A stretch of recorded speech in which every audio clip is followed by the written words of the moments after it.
This episode is brought to you by Prime Video. In the small town of Holland, Michigan, nothing is ever what it seems. Behind the tulip festivals and pretty houses lay dark secrets that threaten to tear a marriage apart. Nicole Kidman stars in this darkly twisted thriller about a wife and mother whose quest to uncover her husband's secrets may get her more than she bargained for. Holland, streaming on Prime Video March 27th. Hello, my beautiful ladies and everybody else listening to this podcast. Today is a very big day because it's the very first official day that I'm sitting down to record an episode for the Spiritually Me podcast, which is a new passion project and I'm really excited about. Mental health is a really big pillar in discussion here in this podcast. So I wanted to kick it off by talking about seasonal affective disorder, also known as the winter blues or just seasonal depression. It's something that I relate to, I've had experience with, so I wanted to share my personal story around this, especially because we are just beginning the winter season. And I also wanted to share some tips and a few ways that we can help that can hopefully help you manage your seasonal depression if you are going through this. Welcome to the Spiritually Me podcast that helps you connect with that beautiful and eternal being within you. Whether you're new to spirituality or a seasoned practitioner, this is the show for you. As someone who has struggled with my inner voice and felt unsure of how to live a life that aligns with my soul, I know how confusing it can be. That's why I created this podcast, to help others find the clarity, peace, and purpose that I have found in my own journey.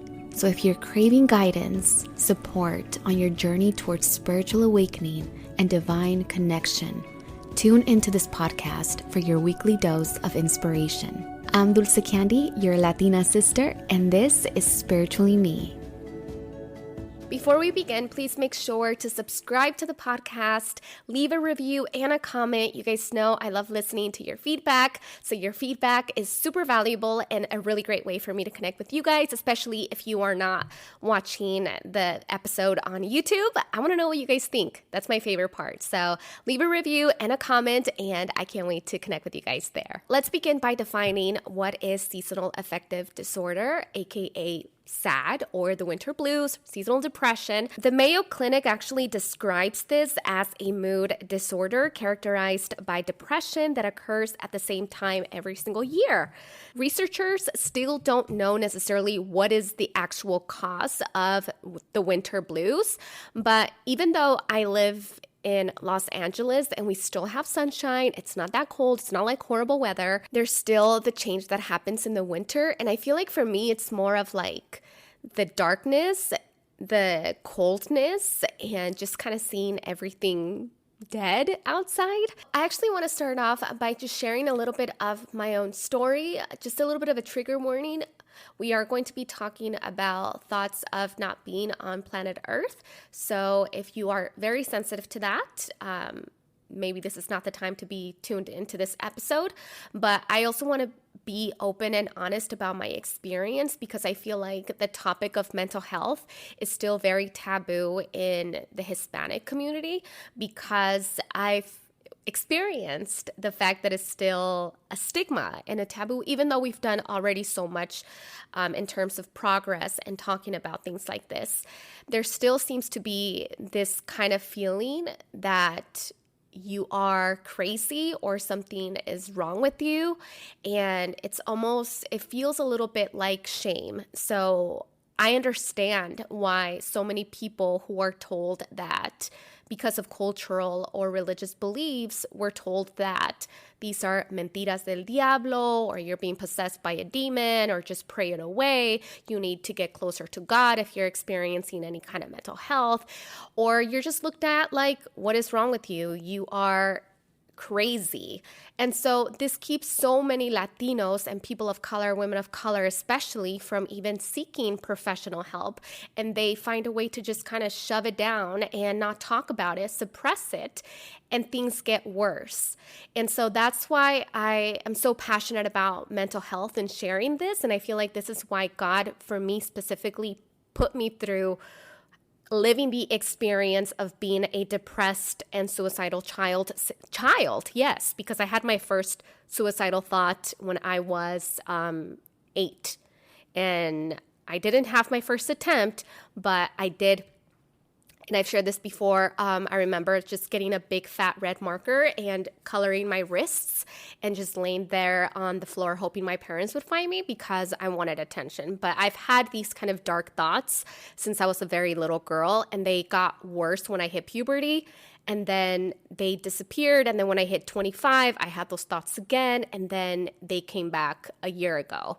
And so it's been something that's always been a part of me. And I used to always fight it. I never wanted to embrace it. I was always like, why? Like, why do I feel like this? Like, being a depressed person was my identity and my state of being. And I was also a highly functioning depressed person because nobody would know. I still was able to create financial career success in my 20s and so on and do all of these things, even though I was dealing with all of these day in and day out. And it wasn't until it hit me the hardest it's ever hit me a year ago in October, and it happened all throughout the winter, that I realized that whoa, something was really calling for my attention. There was a lot of things that I had to process and deal with for a very long time that I hadn't dealt with. And they got very, very worse. They got very worse. They got worse as the months were progressing, and I had no idea what was happening. My mom, my dad, my sister Wendy, they were very concerned, and I was a little not skeptical. I was feeling very reserved in regards to sharing this because I don't know if my extended family is going to be listening to this, or, the world is going to be listening to this. And it's something very personal to share. It's so personal to share, but I also don't want that stigma to continue on because it's taken people's lives. And if this can help someone feel like they're not alone and that there is hope and that things could get better, then that's why I'm doing it. Honestly, it's not something that I'm ashamed of sharing. It's only that I've become so much more of a private person with my life because I do believe that not everybody deserves to know everything that you're going through, especially something so personal. But I also have to recognize what is the bigger picture in this. And I'm also not divulging my whole personal life, but I feel like it's important to talk about this.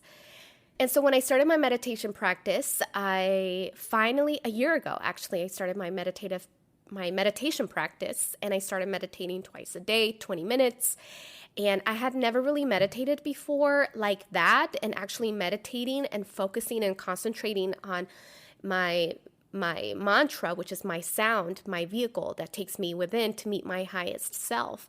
When I started to experience not only higher levels of consciousness, but I actually started to open up myself, I did not know that what I was doing was actually opening up all the wounds and really allowing so much space for everything that I've buried deep within my soul to come forth and into the surface.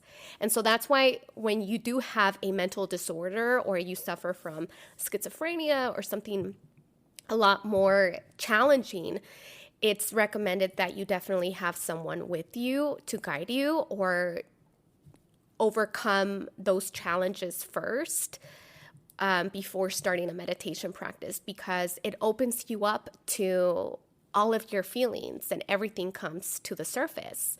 And I didn't know that that's what was happening. I was actually also asking my teacher, like, is this normal? Like, I hear all of these incredible benefits of meditation. You're supposed to feel like, you relieve stress. I know all this stuff, but why am I not feeling all of the positive benefits of meditation? I was already cultivating the positive things in those moments, but I was also releasing so much. Meditation is a detoxifying process. It detoxifies your mind, your body, and your soul. It brings everything out That's what meditation is. It's a detoxifying process. And so that's what I was doing. I was detoxifying my emotional body and myself. But yes, I also had those moments of not being here. I actually have a photo of the day that I didn't try, but I really had the idea that day that was going to be it. I have a photo because after that, I went to the beach with my kids and my husband. And yeah, that was a very emotionally intense day for me. And I have a photo of that specific day. So anyways, what I started to do was seek professional help. That's when I actually started to grab a hold of my life completely. I sought out a therapist. I went to the VA hospital. I asked my doctor to do a whole complete physical checkup on me, my brain. I'm still working on getting brain scans so I can see if my brain is functioning as it should. I have been diagnosed with PTSD from the military and all of that trauma from being in war and all those things, which interestingly enough, there's so many soldiers, so many veterans who struggle with PTSD, and it's such a big stigma because it's looked at as a sign of weakness if you say that you have PTSD in the military. That's what I witnessed and experienced as a young soldier. You don't ever want to be known as the one who has PTSD because everybody else will kind of look at you like you're weak. So you don't even say that you have it, even if you suffer from it. So I went out, started seeing a therapist. It helped me just to have someone to talk to because I also didn't want to be like this person who just, divulges all of my pain onto just my family, because there's the people that you share this information with sometimes are not capable of helping you besides listening to you, but they don't have the tools to actually help you overcome what you are feeling. So if you are going through this, the number one thing that I would say that I would recommend that you think of doing is getting your whole body checked out, like getting an actual physical done, and being very honest with your doctor and being very open to all of the possibilities that you can do when it comes to healing. I was just open to everything. And in my 20s, I was like, I don't want to be on medication. I don't want to be on pills, all this stuff. But it was just ignorance talking. This time I was open and I actually asked for help. I asked for help. I asked my husband for help, and he was with me through this whole time. He's the one that set up all of my appointments with the VA hospital to make sure that I got some help. He was reaching out to so many people to make sure that my mental health was that I was okay. And so I think we have to stop looking at our mental health as a weakness, because it's not. We're just experiencing a disharmony in our brains, and it has nothing to do with our level of worth or our strength. As a matter of fact, I believe that people who do struggle with the challenge of having any type of mental disharmonies, a mental illness, I believe those are the strongest individuals on this planet. They are the strongest because they have to battle their mind, not every other day, moment by moment, by moment by moment, to survive. And the reason that I was inspired to film this episode was because I started to notice symptoms that I felt last year during this time. I started to feel them again just recently, now that the weather has changed, and I've seen an actual change in the weather, because this past August, it's also my birthday month, so I was really feeling myself. I've been working out already for 2.5 years, so I was like, trying on new clothes and just feeling so confident overall and just going outside of my comfort zone. I was learning and growing so much, and then it started to get colder, it started to get darker, and my mood just started to change. And I started to feel little things that are not like me. And these are the things that I actually started to notice that made me look into what seasonal affective disorder is. And this is what inspired this episode. So how long did it last for me last year? October to March, so definitely like all winter long. So I started noticing just recently that I felt unmotivated. I fell off my diet, because I do have a diet.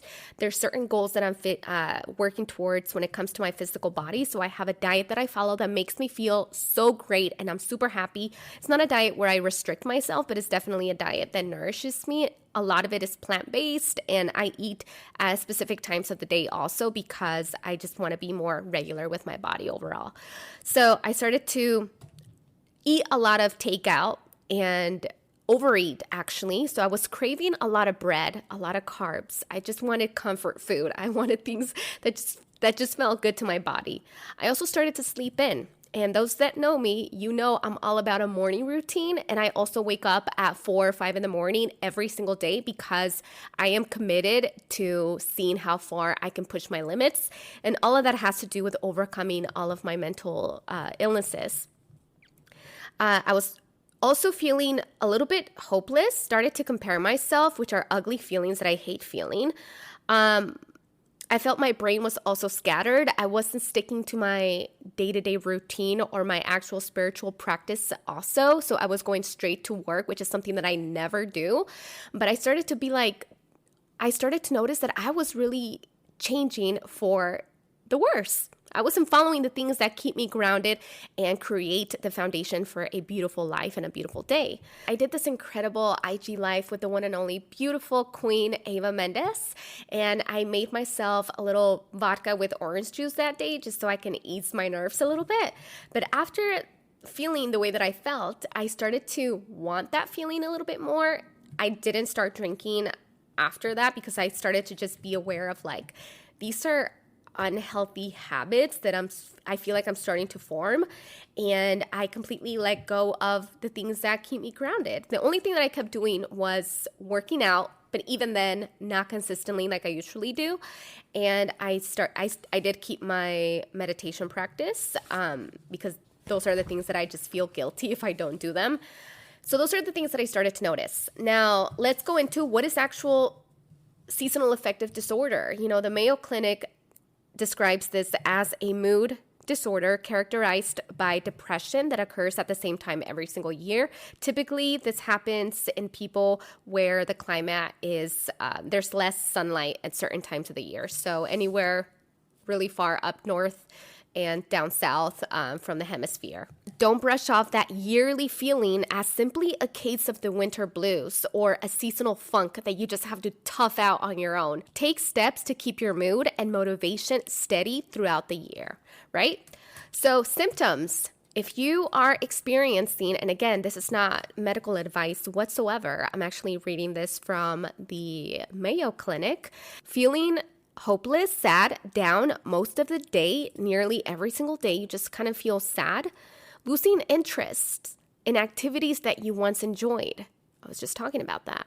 Having low energy and feeling sluggish. Having problems with sleeping too much, experiencing carbohydrate cravings, overeating, and weight gain. I actually got this PR email from someone that represents Martin Preston, who is the founder and chief executive at Delamere. So he actually shared with me some key tips on how to manage this type of disorder. So you guys go check out Delamere. Thanks again to Martin Preston for these wonderful 6 tips that he's going to give us. And I really love these, so we're going to talk about them. Number 1, surround yourself with daylight. He talks about the importance of being able to go outside, experience the sun nonetheless. Surround yourself with plants indoors, or make sure, like for example, if you work indoors, put your desk, if you can, next to a big window where you can visually see all of nature outside of you, so you're not so feeling like you're just in this, dark house or in this dark room. What we need is the vitamin D. The vitamin D also helps release serotonin within our bodies, so it just instantly makes us feel happy. It's the happy chemical. Next up, he recommends to maintain a daily schedule. I do have to say that when I went through my darkest time, that's when I really started to take accountability over my own life. And this is when I started to create a morning routine. Now, I wanted to push my own boundaries. I wanted to discipline myself also, is another quality that I felt like I was lacking. And so in order for me to be a disciplined person, I felt like I had to wake up at 4 or 5 in the morning as often as possible whenever I promised myself that I was going to do so, and stick to this very detailed A-type of routine. So I had literally every second mapped out of things that were going to help me. I wake up, I do my yoga, I do my meditation, I do my workout, I study, I read, and that was about it, right? So that whole routine takes up about 3 hours. And those things, I knew that whatever I was doing with my life, all of those things were going to help me in my life in the future. So those became very important for me. And also what I ate was very, very important to me. So a morning routine is the foundation to your entire day. If you don't have a morning routine, you're just letting everything up to chance when you do have a certain of control over how you want your day to go and what you want to experience and what you want to think and actually feel. And I actually learned that through Dr. Joe Dispenza. I'm taking his training, which I'm really excited about. So Martin Preston also recommends to exercise often. That's a really big one. Exercise, we just know it's going to instantly make us feel better. I was just talking to a loved one today who went through a car crash. And this person is someone who I really admire. She's a single mom, and she really carries the whole world on her shoulders. There's so much that she has to balance and take care of her family, and her whole family is dependent on her. And I was outside working out, and she was inside of the house, and I was working out, and I was already working through some, mental challenges that I had this morning. I was like just kind of fighting through them, setting up a stronger mentality and releasing the tension that I had from the morning. I walked inside the house and I asked her, do you have anything where you can release everything that you are carrying? Because it's so much. And she said no, because she really does not have time for anything else besides working, providing, and taking care of her family. She's a single mom, and she's doing it all. And she's an amazing person, a woman I admire tremendously. So she's someone who really does not have time for herself. And I was just thinking how much help it would give her if she had any kind of form to release what she feels inside. Walking is so beneficial. Walking is one of my favorite things to do on the planet, going out for a walk. And actually, I think also because now it's colder outside and I wasn't going on walks anymore because it's darker and it's not that safe to be a young woman out and about in the world nowadays. So I don't feel safe walking, even though I live in a safe neighborhood. Anything can happen in any neighborhood. I also stopped going on my walks, which I usually go to listen to a podcast, clear my mind, talk to God, talk to my mom, get some workout, get some exercise, some fresh air, move my blood. All of that is just a bonus, and I wasn't doing that as a part of my daily routine anymore. So that also contributed to my winter blues. But now I know. Now I'm aware. Next up is eat well. Make sure you are eating well. Martin Preston said sticking to a healthy, balanced diet is certainly a positive step that you can take to manage your seasonal affective disorder. After all, your brain functions better when you eat well and you are hydrated. That is so true. I think because we hear so often, drink water, water is good for you, we don't really think it's that big of a deal when we don't, and then we prioritize work and so many other things before drinking water.